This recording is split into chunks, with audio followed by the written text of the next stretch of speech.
오늘은 이 천국에 관해서 우리가 좀 이슈가 되는 부분들, 궁금해하는 부분들을 좀 간단하게 좀 나누어 보도록 하겠습니다. 그래서 우선 먼저는 천국이 어떤 곳일까라고 하는 우선 피지컬하게 좀 어떤 부분으로 우리가 이해를 하는 것이 필요할까를 먼저 살펴보고, 그리고 나서 천국에 관한 이슈들이 많이 있지만 오늘은 특별히 한 7가지 정도만 우리가 궁금해하는 그 우선순위 정도로 해서 좀 먼저 한번 간단하게 말씀과 여러 가지 우리 현상들을, 우리가 알 수 있는 현상들을 가지고 한번 추론해보는 그런 시간을 좀 가질까 합니다. 그래서 오늘은 전체적인 천국에 관한 이야기이기도 하지만 우리가 성경 말씀을 묵상할 때에 어떻게 우리가 묵상하는가, 성경을 묵상하는 방법에도 상당히 우리가 좀 방점을 두고 살펴볼 필요가 있습니다. 그래서 우리가 성도라면 누구나 다 천국은 어떤 곳일까라고 하는 궁금증과 또 호기심을 가지기 마련이죠. 누구나 다 영생에 대한 소망을 가진 사람이라면 천국은 어떤 곳일까라고 하는 이러한 호기심이 생기기 마련인데, 그럴 때 그럼 우리가 이러한 호기심을 어떻게 우리가 해소시킬 수 있을까를 이제 공부하는 것이 어떻게 보면 하나님 말씀을 묵상하는 방법이죠. 그렇다면 천국이 어떤 곳일까라는 것을 우리가 좀 그래도 좀 추론해 볼 수 있는 첫 번째 단계는 무엇인가 하면, 천국은 바로 하나님이 계신 곳이죠. 그래서 하나님이 계신 곳이 천국이기 때문에, 그렇다면 하나님의 속성이 어떤 것일까? 그러니까 하나님의 속성 중에 천국을 우리가 추론해 볼 수 있는 속성이 어떤 것이 있을까를 접근해 보는 것도 좋은 방법 중에 하나입니다. 왜냐하면 하나님이 어떤 분이신가에 따라서 천국이 이런 곳이겠구나라는 것을 우리가 상상해 볼 수 있기 때문에 그런 것이죠. 하나님의 속성 중에 요한복음 4장 24절 말씀에 하나님은 영이시니 예배하는 자가 영과 진리로 예배할지니라. 물론 예수님께서 예배에 관해서 하신 말씀인데, 이 말씀에 하나님이 어떤 존재이신지를 예수님께서 선포하고 있습니다. 하나님은 어떤 존재라고 말씀하십니까? 하나님은 영이시니. 그러니까 하나님의 속성 중에 첫 번째가 하나님은 영이세요. 우리같이 이런 육체를 가지고 계시는 분이 아니라 영이시기 때문에 하나님이 계신 곳이 천국이니까 그럼 영적 존재가 있는 천국이다라는 얘기거든요. 그러면 천국, 지금 하나님이 계신 곳을 우리가 좀 추론해 볼 수 있는 방법 중에 하나가 무엇인가 하면 바로 첫 번째는 하나님이 영이시다라고 하는 속성이죠. 그렇기 때문에 이 속성만을 고려한다면 천국은 어떤 공간적인 장소에 제약을 받지는 않겠다라는 것을 우리가 생각해 볼 수 있습니다. 왜냐하면 하나님은 영이시기 때문에.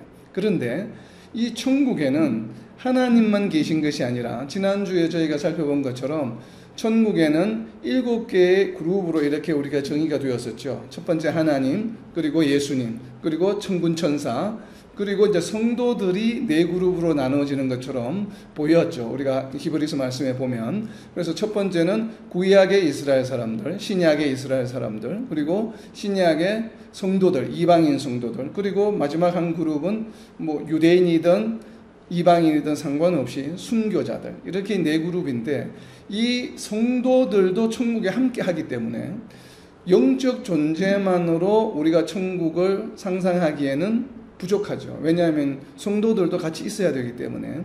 그럼 이 성도들이 나중에 천국에 우리가 가게 되었을 때, 물론 우리가 사망이라는 과정을 거쳐서 우리의 영이 천국으로 갈 때는 하나님의 속성과 동일하죠. 하나님도 영이시고 우리 성도들의 죽은 이후에, 사망 이후의 모습도 영적으로만 존재하기 때문에 이럴 때는 충돌이 없어요. 하나님이 영이시기 때문에 천국은 공간의 제약을 받지 않는 곳이겠구나. 그래서 천국은 어떠한 상태로 존재하겠구나라는 것을 추론해 볼 수 있는데, 문제는 성도들이 사망 이후에 영만 남아서 하나님과 함께 할 때는 문제가 되지 않는데, 예수님이 재림하시고 나서 성도들이 부활하게 되었을 때 어떤 모습일까?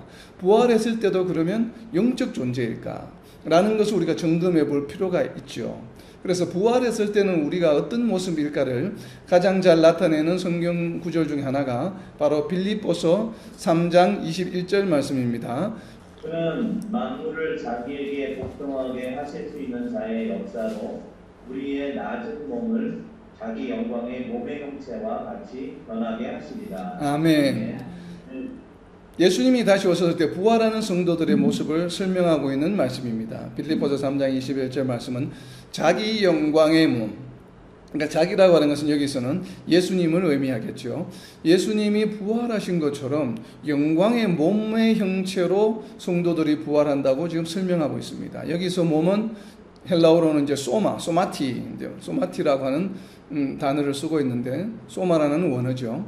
그래서 몸이라고 하는 형체를 가지고 있다는 것이에요. 물론 지금 현재 우리가 지구상에서 가지고 있는 몸의 형체와는 분명히 다른 몸입니다. 그래서 여기서도 영광의 몸이다라고 예수님이 부활하셨을 때 몸으로 지금 표현하고 있습니다. 물론 우리가 예수님이 부활하신 장면을 우리가 복음서에 보게 되면 공간의 제약을 받지는 않죠. 그 몸 자체도 순간 이동을 하게 되고 또 이런 어떤 벽이나 이런 것을 그냥 뚫고 나가시는데, 그러나 어찌 되었든 몸의 형태를 가지고 있기 때문에 우리가 영적 존재로서만 천국을 상태로만 이해하기에는 조금 부족함이 있는 것 같아요. 그래서 우리가 부활한 몸을 고려한다면 천국은 어떠한 공간, 장소를 필요로 할 것이다라는 가능성도 우리가 유추해 볼 수가 있습니다. 그래서 천국을 표현할 때는 어떤 상태로만 표현하기보다는 상태와 어떤 장소, 상태와 어떤 공간, 이렇게 두 가지 측면에서, 두 가지 디멘전에서 천국이라는 곳이 그렇게 존재할 수 있겠다라는 생각을 해보는 것이 어떻게 보면 좀 타당하지 않을까 하는 생각을 해봅니다. 이제부터는 우리가 이슈가 될 만한 내용들을 살펴보는데, 오늘은 한 7가지만 살펴보겠습니다. 우선 살펴보기 전에 전제는 무엇인가 하면, 지금부터 우리가 나누는 얘기는 어느 누구도 사람이라면 확정할 수 없는 내용들이에요. 그렇기 때문에 이것은 그냥 우리가 추론해 보는 것이에요. 왜냐하면 우리의 성화의 삶을 위해서 우리가 천국에 대한 소망을 성도라면 누구나 다 가지고 있는데, 그것을 조금 더 실사적으로 우리 피부에 좀 와닿게, 우리 가슴에 와닿게 하기 위한 노력으로 그냥 이러한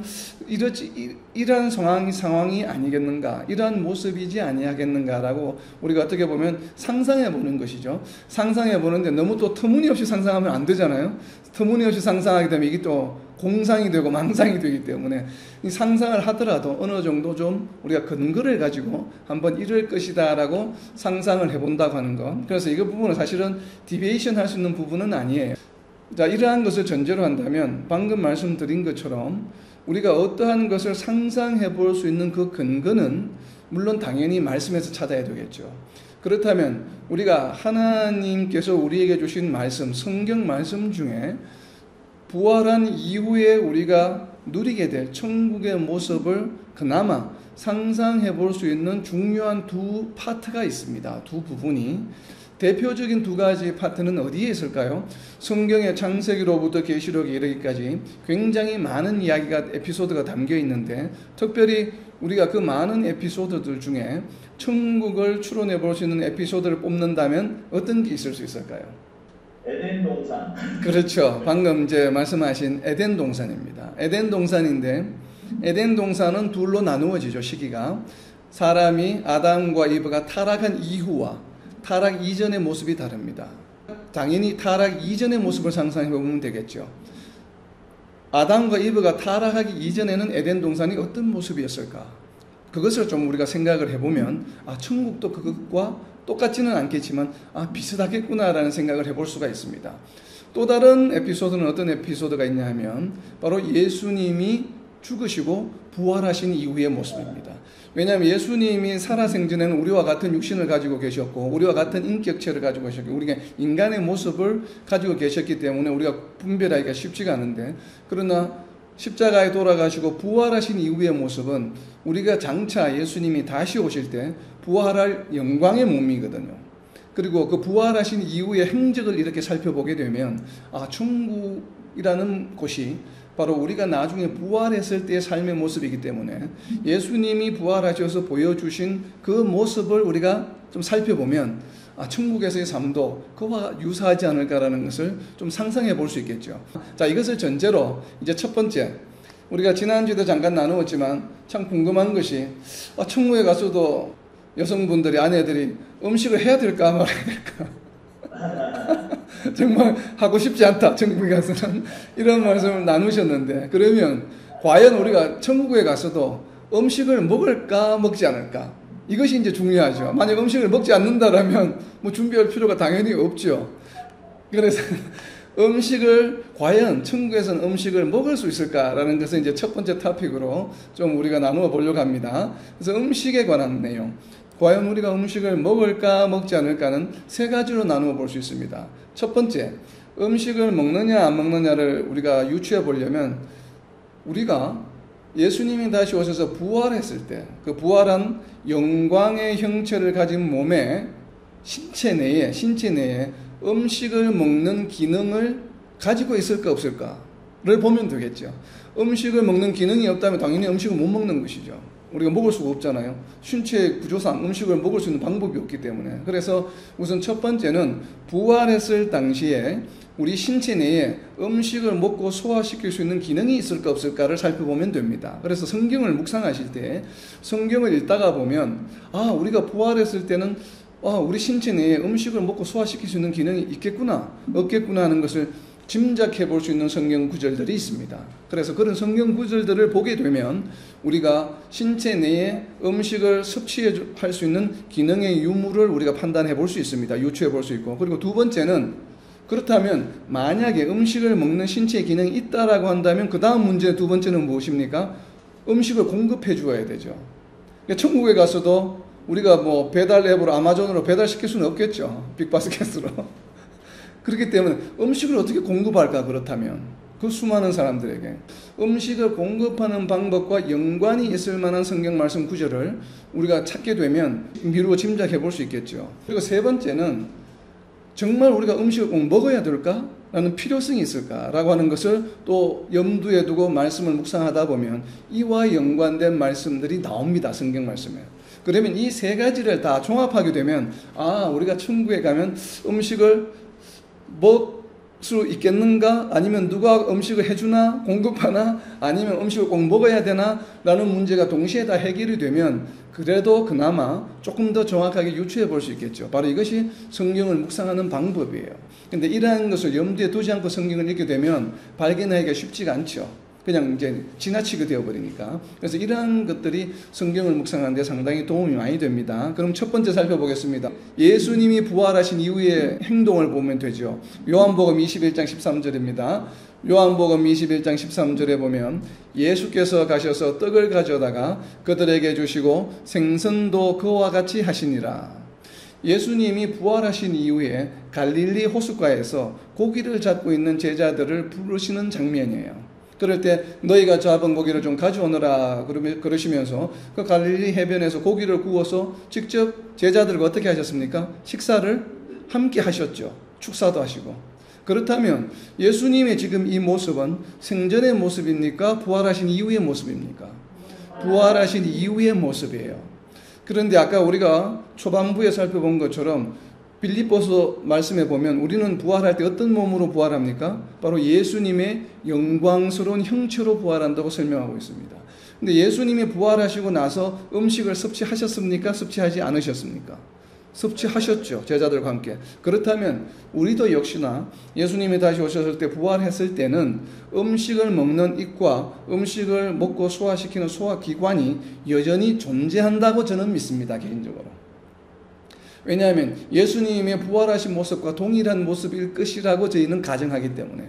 그러니까 이 가정이 옳다고 한다면 여전히 음식을 먹을 수 있는 기쁨을 누릴 수 있겠구나 라는 생각을 해보게 됩니다. 그리고 또 다른 두 번째 근거는 무엇인가 하면 예수님께서는 이 땅에서 우리가 누리는 즐거움을 굳이 천국에서 그 즐거움을 없앨 이유가 있으실까요? 없으실까요?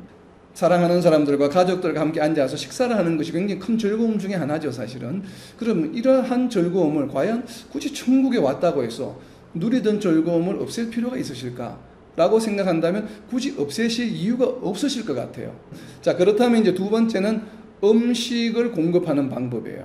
그러면 어떻게 음식을 공급해야 될까? 음식을 공급하는 방법이 한번 바뀐 적이 있습니다. 우리가 어디에 나오냐 하면 창세기에 그 내용이 나옵니다. 창세기에 보면 아담과 이브가 타락한 이후에 아담에게 내려진 징벌 중에 하나가 무엇이었냐면 음식을 획득하는 방법이 바뀌었습니다. 음식을 획득할 때 어떠한 노력이 추가가 되었냐면 열심으로 일을 해야만, 그리고 땅에 엉겅퀴가 생기고 땀을 흘려야만 내가 먹을 것을 확보할 수 있는 상황으로 바뀌었습니다. 그렇다면 우리가 지금처럼 우리가 음식을 먹기 위해서는 무언가 대가를 지불해야 되고 우리가 땀을 흘려서 일을 해야만 먹을 수 있는 것을 취득할 수 있는 이러한 메커니즘은 무엇으로 인해서 생겨난 것입니까? 바로 아담의 타락으로 인해서 생겨난 것이에요. 아담이 타락하기 전에, 즉 죄를 짓기 전에는 우리가 먹을 것을 어떻게 확보했냐 하면 그 성경 구절이 바로 창세기 1장 29절에 있습니다.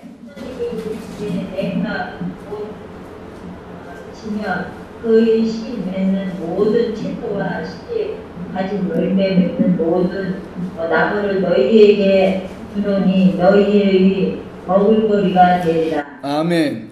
먹을거리를 누가 주셨습니까? 하나님께서 그냥 주셨어요. 우리가 땀을 흘릴 필요가 없어요. 온 지면에 있는 씨 맺는 모든 채소와 열매 맺는 모든 나무, 여기서 씨 맺는 채소와 모든 열매 맺는 나무는 우리가 농사를 짓는 것이 아니에요. 하나님께서 그냥 주셨어요. 그냥 가만히 있어도 우리는 먹을 것을 공급받는 구조였습니다.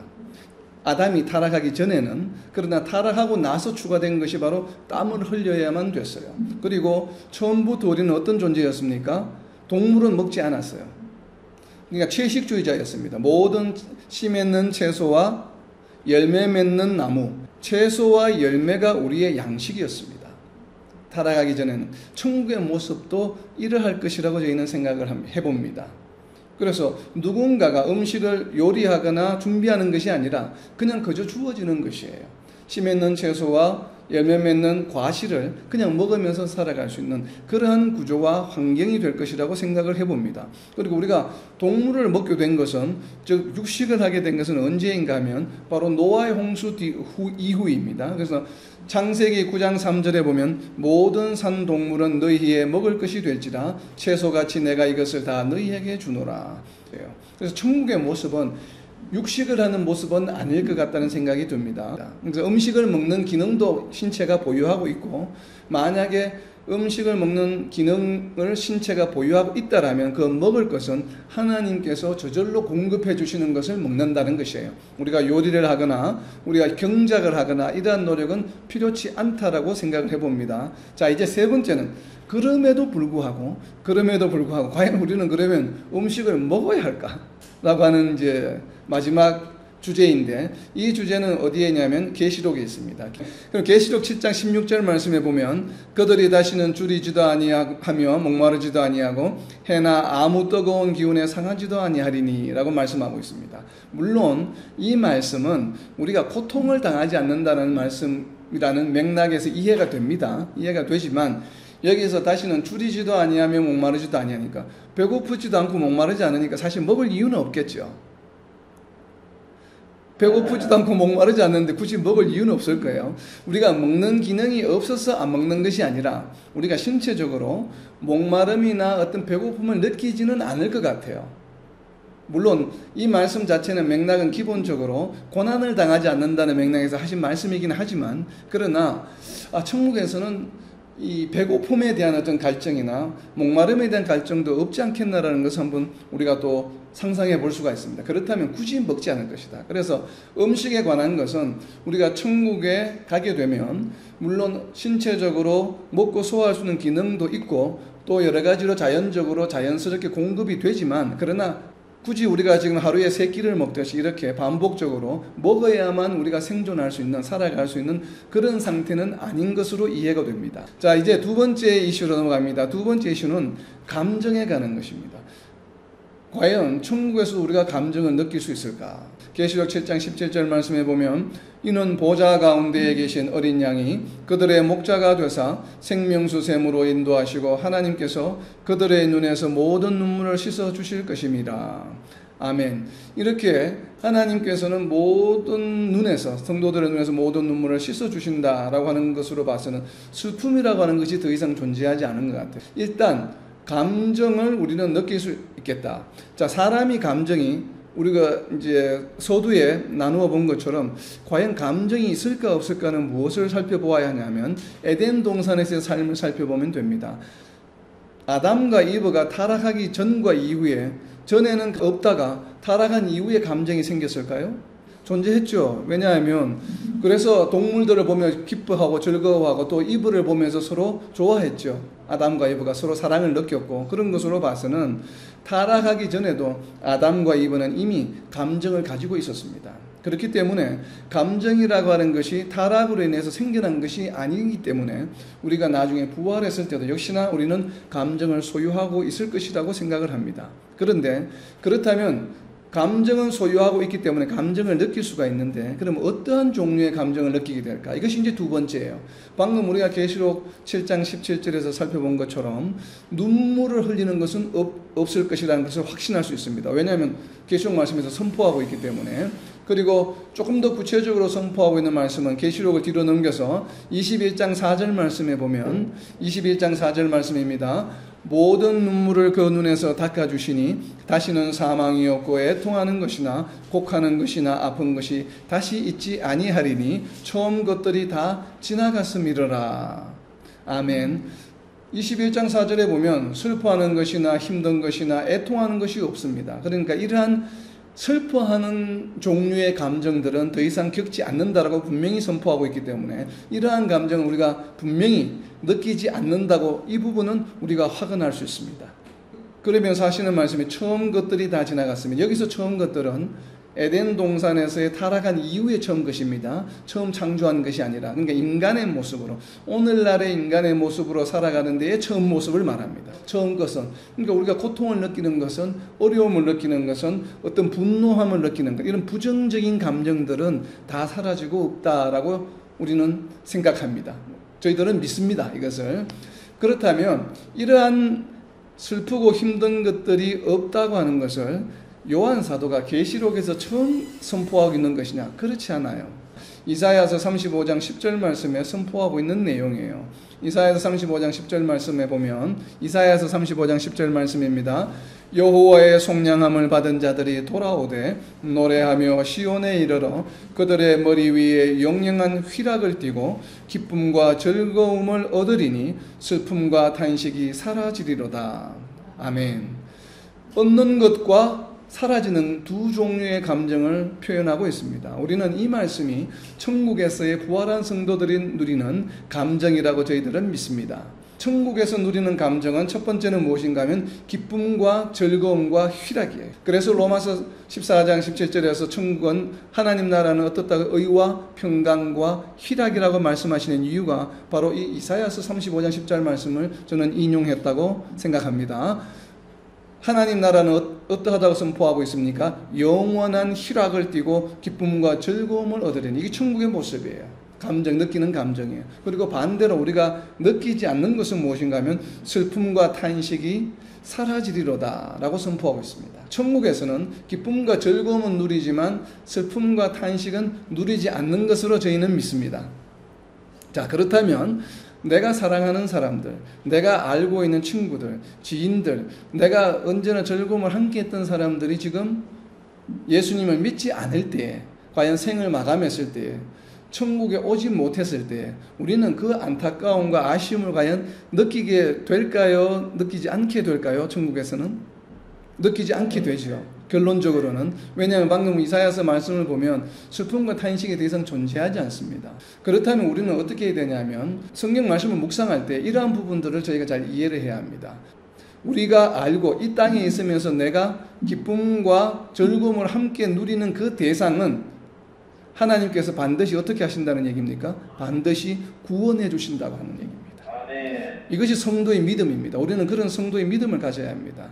그렇다면 우리가 성도의 입장에서는 어떠한 우리가 노력을 해야 할까요? 바로 그들을 위해서 우리는 날마다 기도해야 됩니다. 그들의 구원을 위해서 우리는 기도해야 되는 것이에요. 우리가 어떻게 구원을 받았습니까? 우리 자신이 구원받은 과정을 잘 기억해 보면 이것이 가능하다는 것을 우리는 추론해 볼 수 있습니다. 우리가 어떻게 구원받았습니까? 우리는 알지 못하지만 누군가의 기도가 분명히 있었습니다. 물론 하나님께서는 창세전부터 우리를 선택하셨지만 그 선택한 자들이 이 21세기에 우리가 누군가의 인도하심, 누군가의 기도와 중보의 기도를 통해서 우리는 하나님께로 예수님께로 인도함을 받았죠. 그리고 성령께서 거기에 관여하여 주셨고 그래서 은혜로 우리가 구원을 받게 되었는데 이와 같이 우리에게 구원의 기쁨을 주신 하나님께서는 내가 기쁨의 소스로 느끼는 내가 함께 하기를 원하는 그러한 자들을 우리가 열심으로 우리가 진심으로 정말 진심으로 우리가 기도할 때에 그 기도는 하나님께서 반드시 들어주신다고 저희들은 믿습니다. 그 시기가 언제인지는 우리는 알 수가 없지만 그러나 우리가 나중에 부활해서 천국에 가게 되었을 때 그 기쁨을 누리게 하기 위해서 하나님께서는 우리의 기도를 반드시 들어주실 것이다 라고 하는 믿음을 우리는 가지고 있습니다. 자, 그 다음 이제 감정에 있어서의 또 중요한 문제는 무엇인가 하면 그럼 부활해서 천국에 가서 모든 성도들이 즐거움과 기쁨을 누리는데 그 성도들 각자가 누리는 기쁨과 즐거움의 정도가 그 강도가 모두가 획일적으로 동일할까요? 아니면 다를까요? 이 땅에서 우리가 지금 하나님과 예수님을 믿음으로 우리가 교회 공동체 생활하면서 누리는 기쁨과 즐거움이 모든 사람이 동일합니까? 다릅니까? 다르죠. 그러면 이것이 천국에 가서도 동일하다고 주장하는 것은 조금 무리가 아닐까요?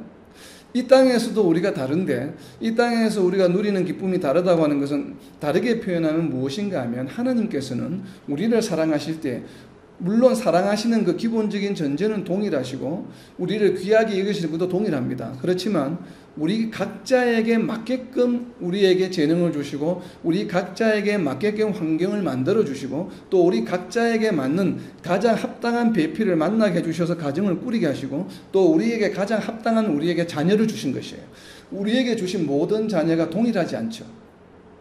모든 가정에 있는 자녀가 동일하다면 천국에 가서도 모든 사람이 동일하겠구나 이렇게 생각할 텐데 근데 각자의 가정에 가장 우리가 행복해할 수 있는 그러한 조건과 여러 가지 성격과 외모와 이런 것에 가장 합당하게 우리에게 자녀를 주셨다고 저희는 믿습니다.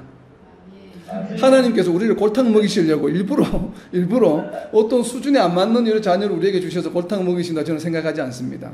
우리에게 가장 좋은 것으로 늘 주시는 하나님이시기 때문에 비록 지금 우리가 세상적으로는 우리의 자녀가 좀 말썽을 일으키고 힘들게 하고 이렇게 한다 할지라도 하나님께서는 우리에게 가장 적합하고 우리에게 가장 맞는 자녀를 우리의 가족 구성원으로 주셨다고 저희들은 믿습니다. 왜냐하면 우리의 육신을 통해서 태어난 아이들이기 때문에 하나님의 역사하심이 분명히 간섭하시기 때문에 우리에게 가장 좋은 것으로 최적의 상태로 주셨다고 저희는 믿습니다. 때문에 그러한 자녀들도 보면 누리는 것과 여러 가지 환경들이나 기뻐하는 즐거움이나 이런 생활 패턴이 다 다르죠.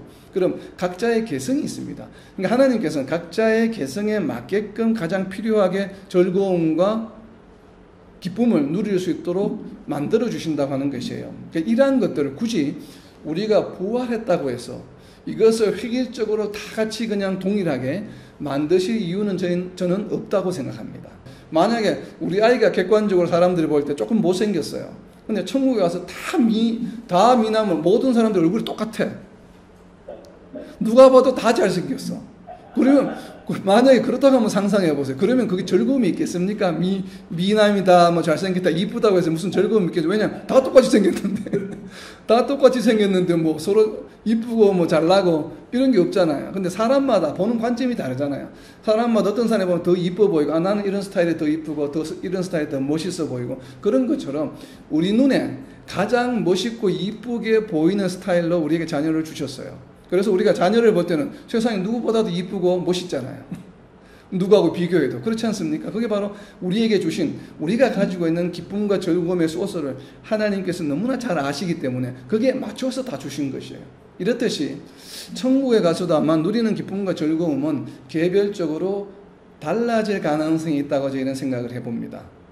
뭐 확언은 할 수 없지만 굳이 같게 하시지는 않겠다라는 생각을 좀 해봐요. 자, 이와 유사한 이제 개념으로 연계해서 계속해서 세 번째는 무엇인가 하면 과연 우리가 부활해서 천국에 갔을 때 성도들마다 무언가가 차등이 있을까? 아니면 모든 사람들이 동일할까? 피터 크리프트라는 신학자는 어떻게 표현하고 있냐 하면 천국에서는 모두가 이퀄하지 않다라고 본인은 주장합니다. 그러니까 이퀄이라는 표현을 쓰지 않아요. 그러니까 이퀄하지는 않다. 물론 전제는 하나님께서 성도들을 이 땅에서 우리의 가치와 존귀한 그 존재, 그리고 하나님의 사랑을 받는다는 관점에서는 모두가 동일합니다. 거기에는 차이가 없습니다. 모두가 다 존귀하고 귀하고 또 하나님의 사랑의 대상이라고 하는 것에는 차이가 없어요. 그렇지만 이 땅에서 우리가 각자가 가지고 있는 재능이 각자 다르지 않습니까? 탤런트가.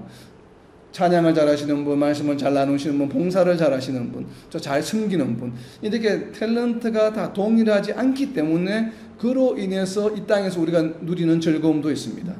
천국에 가서 모든 분들이 다 성도들이 밤낮으로 하나님을 찬양하는 모습을 계시록에서 보고 있지 않습니까?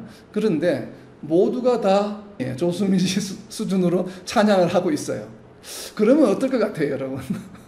그러면 이게 잘하는 건지 못하는 건지 판단이 없을 것 같아. 그죠? 그런데 어떤 분은 조금 이렇게 좀 삑사리도 나고 좀 음치도 있고, 또 어떤 분은 굉장히 또 좀 들으니까 기분도 좋아지고 은혜도 되고, 좀 이런 차별이 있는 것이 좋지 않을까요?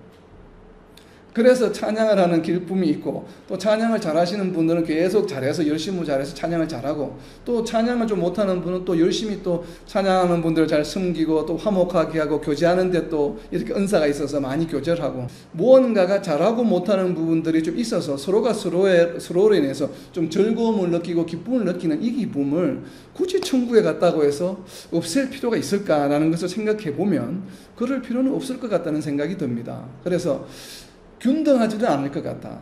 주어진 은사와 재능이 천국에서도 여전히 있지 않겠는가라는 생각을 좀 해보게 됩니다. 뭐 선뜻 우리가 동의하기는 어렵지만 그래도 그럴 가능성은 충분히 있지 않겠나는 생각을 해봅니다.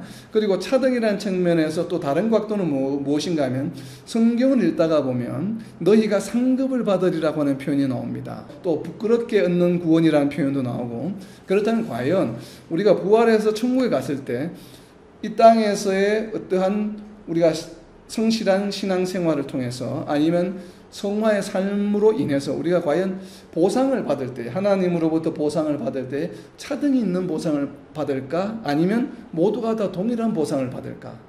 어떨 것 같습니까? 누가복음 19장 26절 말씀입니다. 주인이 이르되 내가 너희에게 말하노니 무릇 있는 자는 받겠고 없는 자는 그 있는 것도 빼앗기리라. 아멘. 물론 이 말씀은 주인이 어딘가에 떠나면서 종들에게 이게 돈을 주고서 나중에 일정 기간이 지나고 나서 돌아왔을 때 어떤 종은 그 돈으로 열심히 투자를 해서 일을 해서 이제 그 재산을 불렸고, 어떤 이는 땅속에 묻어두기만 했습니다. 그래서 그 결과 주인은 땅속에 묻어둔 자들 것을 뺏어서 열심히 일한 자에게 주었거든요. 그래서 이 말씀은 아마도 우리가 천국에 갔을 때 우리의 상급이 이러하지 않을까. 물론 이 말씀을 구원받은 자와 구원받지 못한 자의 비유로서 우리가 이해할 여지도 분명히 있긴 있습니다. 그렇지만 이 말씀은 우리가 구원받은 이후에 구원받은 즐거움을 그냥 나에 국한시켜서 좀 게으르게 성화의 삶을 살아온 자들에 대한 이야기와, 그렇지 않고 구원받은 기쁨으로 인해서 은혜에 감사해서 열심으로 복음을 증거하고 성화의 삶을 열심으로 살아가고 또 하나님의 나라를 전하는 데 열심으로 노력한 상급이 그렇지 않은 사람보다는 상급이 다를 것이다 라고 하는 것을 비유하는 것이라고 보는 것이 조금 더 무게중심이 실립니다. 그래서 저희들은 천국에 가게 되면 이 땅에서의 성도의 삶으로 인하여 분명히 차별된 균일한 상급이 아니라 차별화된 상급을 받을 것이다 라고 저는 개인적으로 생각을 합니다. 그런데 우리가 유의해야 될 것은 무엇인가 하면, 차별화를 받는다고 해서 우리가 흔히들 왜 그런 예를 많이 들죠. 천국에 가면 우리 집이 뭐 100평짜리가 있고 30평짜리가 있고 이렇게 표현을 많이들 하는데, 그러한 물질적인 피지컬한 차이라고 저는 보지 않습니다.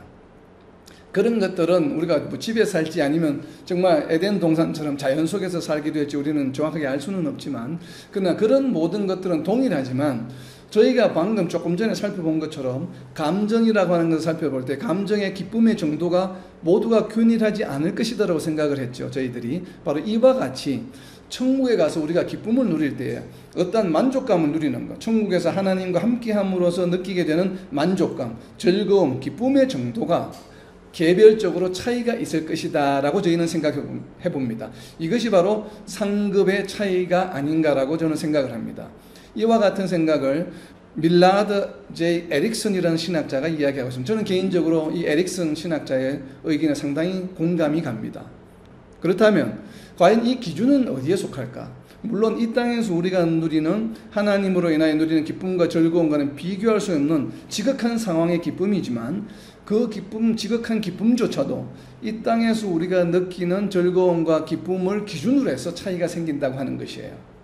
저희들은 이것을 좀 잊어서는 안 될 것 같아요. 그렇다면 우리가 이 땅에서 하나님과 함께 동행하면서 누리는 기쁨을 날마다 우리가 더 기쁨을 많이 누릴 수 있도록 성화의 삶을 누리는데 우리가 노력해야 될까요? 노력하지 말아야 될까요? 노력해야 돼요. 그렇죠. 우리가 이 땅에서 성화의 삶을 어떻게 살아가야 될까를 만약에 기준으로 한다면 저는 이렇게 생각해 봅니다. 이 땅에서 우리가 얼마나 많은 기쁨을 누리며 살아가는가, 하나님으로 인하여 얼마나 많은 기쁨을 누리며 살아가는가, 그 정도가 결국은 우리가 천국에 갔을 때 누리게 될 그 기쁨과도 비례하지 않을까라는 생각을 조심스럽게 해봅니다. 그래서 이 땅에서 그냥 하나님을 믿고 예수님을 믿는데도 별 기쁨과 즐거움이 없이 그냥 구원을 얻은 상태로만 살아가는 삶보다는 우리가 열심으로 말씀을 묵상하고 성화의 삶을 살아감으로 인해서 날마다 하나님과 함께하는 기쁨이 날마다 증가되는 그러한 기쁨이 넘쳐나는, 점점 더 기쁨이 넘쳐나는 그런 성화의 삶이 대단히 중요하지 않겠는가 하는 생각을 해보게 됩니다. 바로 이와 같이 우리가 성화의 삶을 위해서라면 천국에서 누리게 될 소망을 이 땅에서 누리는 기쁨에 비례하지 않겠는가, 균등하지는 않겠다라고 하는 생각을 해보게 되는 것입니다. 자, 그리고 네 번째는 언어입니다. 언어. 우리는 천국에 가게 되면 어떤 언어를 사용하게 될까요? 영어를 할까요? 아니면 한국어를 하게 될까요? 인도말을 하게 될까요? 우리가 이제 영어를 공부해 보신 분은 아시죠? 영어 공부하는 게 쉽지 않죠. 우리가 마들통으로 태어나면서부터 익히게 된 한국어는 아주 잘하지만 영어 공부를 아무리 열심히 한다고 해도 한국말처럼 우리가 감정을 잘 표현하거나 이렇게 할 수는 없죠.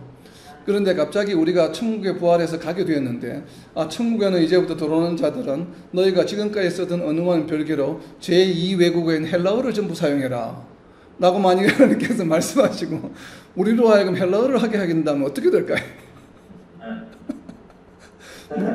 물론 의사소통을 잘 할 수 있게 해주시겠죠, 하나님께서는. 그렇지만 굳이 이 땅에서 우리가 살아가면서 얼마든지 100% 우리의 감정과 의사소통을 할 수 있는 한국어를 우리가 너무나도 잘하고 있는데 굳이 우리가 다시 부활했다고 해서 우리가 잘하던 언어를 바꾸어서 다른 언어로 하실 필요가 있을까요? 없을까요? 하실 필요가 없으시겠죠. 굳이 그러실 이유가 없잖아요. 그죠? 왜냐하면 우리가 분명히 살아온 것도 즐거운 일도 기억을 하게 될 텐데 즐거운 일 기억도 다 한국어로 기억하는데 갑자기 언어를 바꿔놓으면 이게 어떻게 될까요? 좀 쉽지 않을 것 같아요. 그래서 물론 뭐 잘할 수 있게 해주실 수는 있겠지만 그러나 굳이 언어를 바꾸실 필요는 없겠다는 생각이 듭니다. 물론 우리가 언어가 어떻게 생겼는지를 그 유래를 생각해 보면 바벨탑 이후에 언어가 나눠지게 되었죠. 그렇기 때문에 천국으로 회복되게 되면 바벨탑 이전의 모습으로 하나의 언어로 사용할 것이라고 생각해 볼 여지도 분명히 가능성이 상당히 높습니다. 우리는 얼마든지 그럴 가능성이 있다고 보고 그럴 가능성도 배제할 수는 없지만 또 우리가 각자의 언어를 사용해서도 서로 의사소통을 할 수 있겠다라고 생각해 볼 수 있는 말씀 구절도 역시나 있습니다. 어디에 있냐면 사도행전 2장 8절에 있습니다. 사도행전 2장 8절 말씀해 보면 우리가 각 사람이 난 곳 방언으로 듣게 되는 것이 어찌 됨이냐. 오순절날 성령 강림의 역사가 일어났을 때 거기에 참여한 사람들이 각자 자기 언어로 말을 하는데 거기에 참여한 사람들도 자기의 말로 방언을 다 알아듣는 현상이 일어났습니다. 바로 천국의 모습이 이러한 것이 아닐까. 성령께서 임하시는 하나님께서 함께 하시는 모습은 바로 이러한 모습이 아닐까라고 하는 가능성에 저는 좀 개인적으로 조금 무게를 더 두고 싶습니다. 바벨탑 이전의 모습으로 돌아가는 가능성 하나, 그리고 두 번째의 모습은 각자 자기의 언어로 말하지만 서로 소통하는데 전혀 문제가 없는 성령 강림의 역사가 일어났을 때 바로 그런 모습이 천국의 모습이지 않을까라는 생각을 해봅니다. 두 가지의 가능성이 다 열려있지만 중요한 것은 어떤 언어를 사용하든지 간에 의사소통에 전혀 문제가 없다고 하는 것. 그래서 언어는 아마도 자신의 언어로 하지 않을까라는 생각을 조금 조심스럽게 조금 더 무게를 두어 봅니다. 바벨탑 이전보다는. 그리고 이제 다섯 번째는 환경입니다. 우리가 지난주에도 잠깐 살펴본 것처럼 과연 우리가 지금 키우고 있는 반려견이나 이러한 동물들도 함께 할 수 있을까? 과연 천국에는 사람들만 존재할까? 자연 환경은 없을까? 이 부분을 생각해 보기 위해서는 무엇을 보면 됩니까? 타락하기 이전에 에덴 동산을 보면 되겠죠.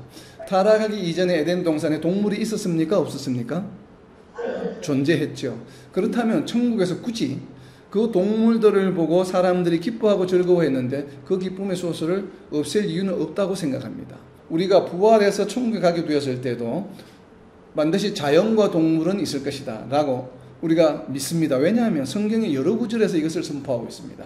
에스겔서에서도 보면 강물이, 성전에서 강물이 흘러나와서 온 지면을 덮는 장면에도 보면 전부가 나무가 과실과 열매가 굉장히 풍성하게 이렇게 맺혀지잖아요. 그리고 우리가 초반부에 또 우리가 나눈 것처럼 음식이나 이런 것들, 채소나 열매가 전부 우리에게 그저 주어진다 이 말이에요. 먹는 환경이 된다고 한다면 바로 이러한 것들이 다 자연 환경이잖아요. 그래서 우리가 정말 우리 사람에게 굉장히 좋은 자연 환경으로 우리는 이루어지리라고 믿습니다. 지금과 같은 자연 환경이 아니라 계시록에 보면 지금 것은 다 사라지고 하늘과 땅은 없어지고 새로운 하늘과 새 하늘과 새 땅을 주신다고 하셨기 때문에 인간의 우리가 영원한 삶에 가장 적합한, 가장 친숙한, 친환경적으로 우리는 분명히 이루어 주실 것이라고 믿습니다. 왜냐하면 이 말씀은 이사야서에서도 선포하고 있습니다. 이사야서 11장 6절 말씀에 보면, 이사야서 11장 6절 말씀에 보면, 그때의 이리가 어린 양과 함께 살며 표범이 어린 염소와 함께 누우며 송아지와 어린 사자와 살찐 짐승이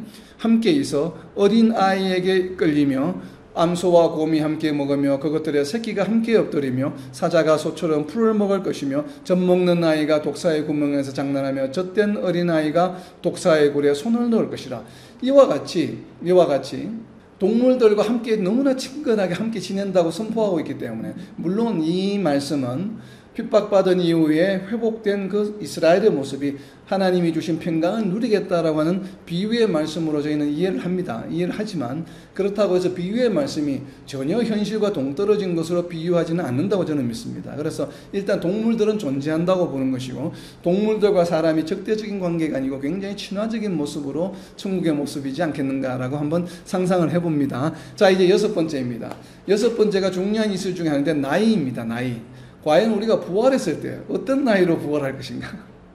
과연 가장 좋은 나이로 부활할 것인가? 이 보는 관점이 있습니다. 그래서 중세의 철학자들은 어떻게 표현하냐 하면 부활을 할 때는 모두가 다 33세로 부활할 것이다 라고 한동안 믿는 철학자들이 많았습니다. 왜냐하면 예수님께서 돌아가신 나이가 33세예요. 보통 당시에는 30대 초반이면 가장 성숙한 사람의 모습으로 생각을 합니다. 가장 성숙한 모습으로, 가장 안정된 모습으로 부활한다고 한때는 철학자들이 많이 생각을 했습니다. 그런데 우리는 성경 말씀을 보면 아마 그렇지는 않을 것이라고 생각을 합니다. 왜냐하면 성경 말씀에 보면 방금 우리가 살펴본 이사야서 말씀에도 보면 동물들과 누구가 함께 놉니까? 어린아이와 동물들이 함께 놀아요. 그리고 또 다른 성경 말씀에 보면 나이 많은 사람들도 있습니다. 그러니까 어린아이도 있고 나이 많은 사람들도 있기 때문에 모두가 동일한 나이일 것이라고는 생각하지 않습니다. 그렇다면 33세라든지 혹은 동일한 나이라고는 믿지 않습니다. 그렇다면 어떤 나이일까를 해보기 위해서는 또 중요한 것이 무엇을 살펴보면 되면 예수님을 살펴보면 됩니다. 예수님이 부활하셨을 때 30세 아니면 3년 전 혹은 5년 전 모습으로 돌아가셔서 그 젊은 모습으로 부활하셨습니까? 아니면 돌아가셨을 때 바로 그 모습으로 부활하셨습니까? 그렇다면 거기에서 우리가 유추해 볼 수 있는 것은 아마도 우리가 부활할 때는 이 땅에서 우리가 육신의 생을 마감할 때 죽음이라고 하는 관문을 통과할 때 그 시점의 모습으로 부활하지 않을까 하는 생각을 해봅니다. 그래서 때로는 어린아이도 있는 이유가 어린아이 때 이제 죽는 일도 있기 때문에 그럴 때는 또 어린아이로 태어나는 것이고, 그리고 또 나이가 들어서 돌아가신 분은 나이가 들어가신 그 모습으로 각자가 육신의 생을 마감했을 때의 모습으로 부활하지 않을까라는 생각을 개인적으로 해봅니다. 왜냐하면 부활한 몸도 마찬가지입니다. 그 상태로 유지할 것이라는 생각이 듭니다. 그것을 어디서 보면 알 수 있냐면 예수님의 부활하신 몸을 보면 알 수 있죠. 예수님의 부활하신 몸이 온전하게 부활하신 게 아니에요. 창에 찔린 자국이 있고 손에 못이 박힌 자국이 그대로 부활하셨습니다. 우리는 영광의 형체로 부활하기 때문에 물론 그러한 모습으로 부활하지 않을까 하는 생각을 합니다. 그렇지만 그게 창에 찔린 자국이 있다고 해서 상처가 아니고 완전하게 변형된 모습이에요. 그러나 그 모습을 우리가 기억할 수 있게끔 흔적은 남아있는 것입니다. 상처가 되는 것이 아니라. 그래서 만약에 순교한 자들이 있다라면 순교한 자들이 예전에 다 목베임을 당했는데 그러면 목베임을 당한 상태로 부활하진 않겠죠. 목베임을 당한 것이 회복이 되어서 정상적인 모습으로 부활하지만 그렇지만 목을 베인 흔적은 남는다는 것이에요. 예수님이 부활하신 모습에 흔적이 남듯이. 왜냐하면 그것으로 인해서 순교한 자들의 모습을 우리가 기억할 수 있기 때문에. 그렇지만 흔적은 남지만 완전한 모습으로 부활한다고 저희들은 믿습니다. 그래서 우리가 나이도 마찬가지로 아마 그러지 않을까라고 추론해 봅니다. 이것이 제가 보기엔 타당할 것 같아요. 우리가 물론 알 수는 없지만. 자, 그리고 이제 이와 같이 방금 우리가 이제 육신적으로 마지막 삶의 모습으로 부활할 것이라고 생각하는 것과 좀 연계가 되는 내용인데 과연 이 땅과의 연계성은 어떨까? 우리가 이 땅에서의 삶과 천국의 삶과는 어떤 연관관계가 있을까? 과연 천국이라고 하는 것은 이 땅의 삶과는 완전히 별개로 이렇게 디스크리트된 동떨어진 것인가? 아니면 천국의 삶이 계속 이어지는 것인가? 라는 것의 관점에서 보려고 합니다. 자, 첫 번째 이슈는 무엇인가 하면 우리가 이 땅에서 살아가는 동안에 겪게 되었던 경험했던 모든 것들을 천국에 가면 기억하게 될까요? 기억하지 못하게 될까요? 만약 기억하지 못한다라고 하면 어떤 문제가 생깁니까? 우리가 이 땅에 살아가면서 있던 우리 가족들을 몰라보게 되겠죠. 모르잖아요. 기억을 못하기 때문에. 그러면 천국에서 우리가 가족으로서 느끼게 된 이 즐거움과 기쁨을 굳이 없앨 필요가 없는데 그러면 그 기억을 못하게 하실까? 라고 생각하면 그렇지 않을 것 같아요. 그렇다면 만약에 기억한다는데 조금 무게를 둔다면 또 어떤 문제가 발생하냐면 좋은 기억만 있는 것이 아니거든요. 이 땅에서 살아가는 중에 어렵고 힘든 기억도 있었습니다. 그런데 어렵고 힘든 기억, 슬픈 기억을 하지 않는다고 분명 말씀하셨는데 그럼 이것은 어떻게 이해할 것인가? 우리가 이제 정리하면 이렇습니다. 천국에 가서도 우리는 이 땅에서 있는 일들을 기억한다고 저는 생각을 합니다. 왜냐하면 기억이라고 하는 것을 주셨기 때문에. 그렇지만 슬픔과 고통을 느끼는 이러한 기억들은 다 사라지게 하실 것이다. 왜냐하면 기쁨과 즐거움만을 기쁘고 즐거운 일들만 기억하게 할 것이다 라는 생각을 해보게 됩니다. 왜 이렇게 저희가 이야기를 하냐 하면 이 땅의 삶과 연관이 있기 때문에 그렇습니다. 이 땅의 삶 가운데 우리가 이 땅에서 살아가는 가운데 두 가지 삶이 있었죠. 기뻐하는 삶의 포션이 있었고 기뻐하지 못했던 삶의 포션이 있었습니다. 자, 이 두 가지의 모든 삶이 교회 공동체의 삶이었습니까? 하나는 세상적인 삶이었고 하나는 성도의 삶이었습니까? 우리의 삶 가운데서 기쁨과 즐거움이 넘치는 삶은 성도로서의 예수 그리스도와 함께하는 삶, 하나님과 함께하는 삶은 항상 즐겁고 기쁜 삶이에요. 그리고 그렇지 못한 것, 우리가 때로는 화를 내고 슬프고 또 짜증을 내었던 부분들은 예수님과 함께했던 삶이 아니에요. Out of Christ, 예수님과는 동떨어진 잠깐 예수님의 범주를 벗어나서 존재했던 시간들이에요. 이것은 어떤 삶입니까? 세상에 속해 있던 삶이에요. 맞습니까? 우리가 짜증내고 화냈던 삶을 예수님과 함께하는 in Christ의 삶이라고 이야기할 수는 없죠.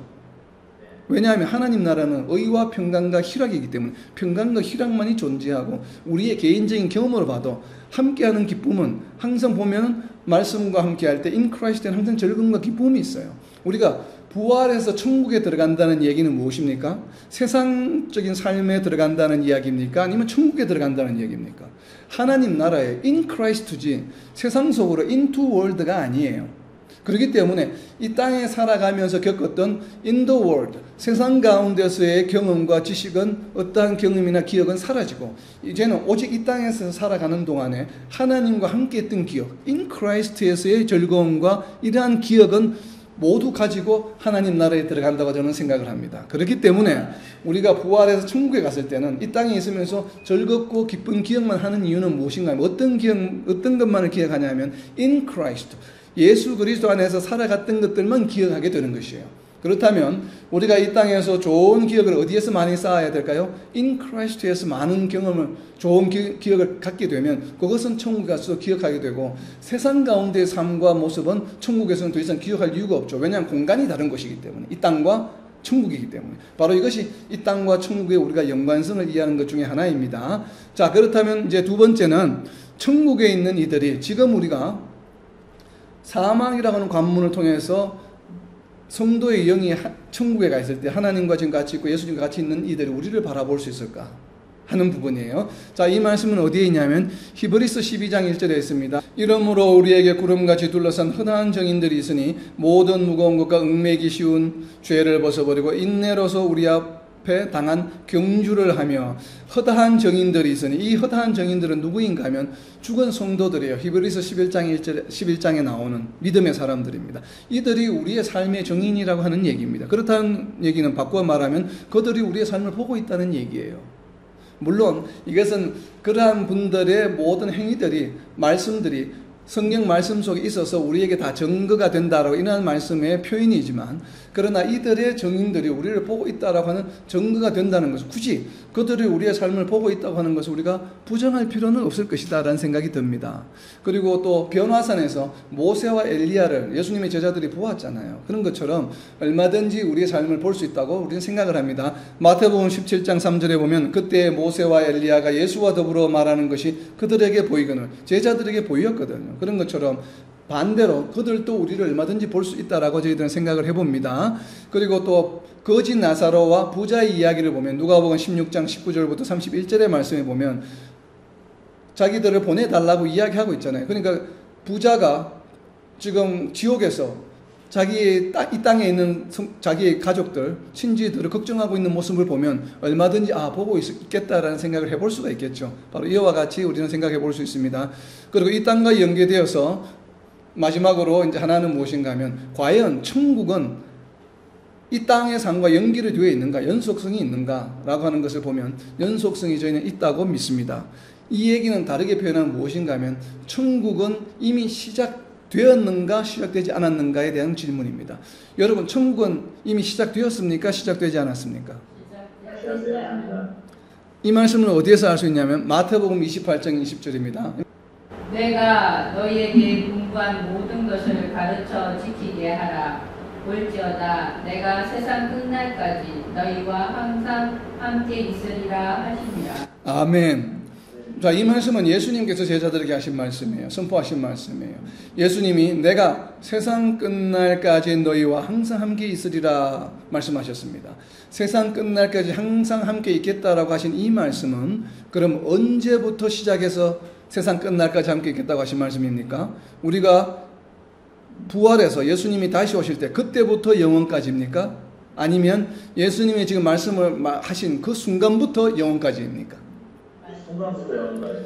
그렇죠. 예수님이 바로 이 말씀 하시는, 내가 지금부터 세상 끝날 때까지 너희와 항상 함께 있으리라 라고 말씀하신 것이에요. 하나님이신 예수님이 우리와 함께 하시는 곳이 어떤 곳입니까? 하나님이 함께 하시는 곳이 천국이에요. 예수님이 함께 하시는 곳이 천국입니다. 예수님이 말씀을 선포하신 그때부터 이미 천국은 시작되었던 것이죠. 그래서 세례 요한이 무엇이라고 이야기했습니까? 천국이 가까웠느니라. 너희가 회개하라고 선포했던 말씀이 예수님이 이 땅에 오셨기 때문에 그런 것이거든요. 그래서 천국은 이미 시작되었습니다. 천국은 시작되었기 때문에 우리가 이 땅에서 살아가는 삶은 천국의 삶의 한 부분입니까? 부분이 아닙니까? 이미 천국의 삶의 한 부분을 우리가 경험하고 있죠. 평강 가운데 in Christ 하면서 평강을 누리는 삶은 이미 천국의 삶이요. 때로는 우리가 부족해서 세상적으로 휘둘릴 때가 있지만, 그렇지만 이미 우리는 천국의 삶을 살아가고 있는 자들이기 때문에. 그렇기 때문에 바울 사도는 뭐라고 말씀하시냐면 빌립보서 2장 12절 말씀에서, 빌립보서 2장 12절 말씀에서 이렇게 선포합니다. 그러므로 나의 사랑하는 자들아, 너희가 나 있을 때뿐 아니라 더욱 지금 나 없을 때에도 항상 복종하여 두렵고 떨림으로 너희 구원을 이루라. Work out your salvation 이야기하는 것입니다. 바로 이 이유 때문에, 우리가 이 땅에 있을 때도 이미 천국의 삶은 시작되었기 때문에 너희가 천국의 구원의 삶을 계속 연습하고 실행하라고 하는 것이에요. 왜냐하면 그 실행하는 양이 많으면 많을수록 어떻게 됩니까? 나중에 천국에 갔을 때, 부활했을 때 누리는 기쁨의 강도가 거기에 비례할 것이라고 저희는 믿기 때문에 그렇습니다. 만약 균등하다면 뭐 이렇게 할 필요는 없겠죠. 누구나 다 동일하기 때문에. 그러나 이 땅에서 워크아웃 많이 하면 많이 할수록 우리가 천국에 갔을 때 누리게 될 그 기쁨의 양이 비례할 것이다. 물론 모두가 다 지극한 기쁨이지만 그 기쁨도 개별적으로 우리가 상급의 차이가 있을 것이라고 저희들은 믿습니다. 이제 마지막입니다. 마지막 적용으로 과연 천국에 가게 되면 어떤 옷을 입을까? 지난주에 이제 저희가 살펴볼 때 흰 옷을 입을 것이다 라고 이야기했는데, 그렇다면 그 흰 옷은 브랜드가 어떤 것일까요?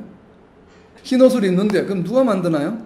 그러니까 이것을 보면 과연 어떤 옷을 입을까? 어떤 옷을 입을까 살펴보려면 에덴 동산을 보면 됩니다. 옷의 유래가 어떻게 됩니까? 옷이 언제부터 생겨났습니까? 아담과 이브가 타락한 이후로부터 옷이 생겨났습니다. 처음에는 무화과 나무 잎으로 만들어 입었다가 그 다음에 하나님께서 가죽옷을 입혀주신 것이 옷의 기원이에요. 나뭇잎을 만들어 입기 전에는 분명히 옷을 우리가 말하는 오늘날 의미로 말하는 옷을 걸치고 있지 않았던 것으로 보여집니다. 그렇죠?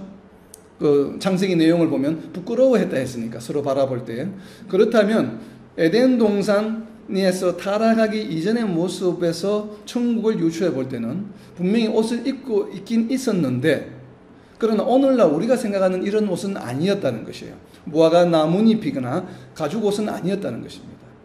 그렇지만 옷을 입고 있었다는 것이에요. 그럼 이 옷은 어떤 옷일까를 알 수 있는 것이 바로 요한계시록 19장 8절에 있습니다. 요한계시록 19장 8절 말. 그에게 빛나고 깨끗한 세마포 옷을 입도록 허락하셨으니, 그러니까 부활한 성도들은 세마포 옷을 입습니다. 깨끗한 세마포 옷을 허락하셨으니 이 세마포 옷은 성도들의 옳은 행실이로다 하더라. 세마포 옷을 입긴 있는데 그 옷이 무엇인가 하면 성도들의 옳은 행실이에요. 에덴 동산이 타락하기 이전에는 아담과 이브의 행실이 옳았습니다. 의로웠습니다. 그렇기 때문에 하나님을 믿는 삶이었습니다. 그렇기 때문에 부끄러움이 없었습니다. 이것이 바로 옷입니다. 우리는 천국에 갔을 때, 부활하고 천국에 갔을 때도 바로 이러한 옷을 입으리라고 생각을 합니다. 그래서 이러한 옷을 바울 사도는 무엇이라고 표현하고 있냐면 갈라디아서 3장 27절입니다. 갈라디아서 3장 27절에 보면 누구든지 그리스도와 합하기 위하여 세례를 받은 자는 그리스도로 옷 입었느니라. 바로 이 그리스도의 옷이죠.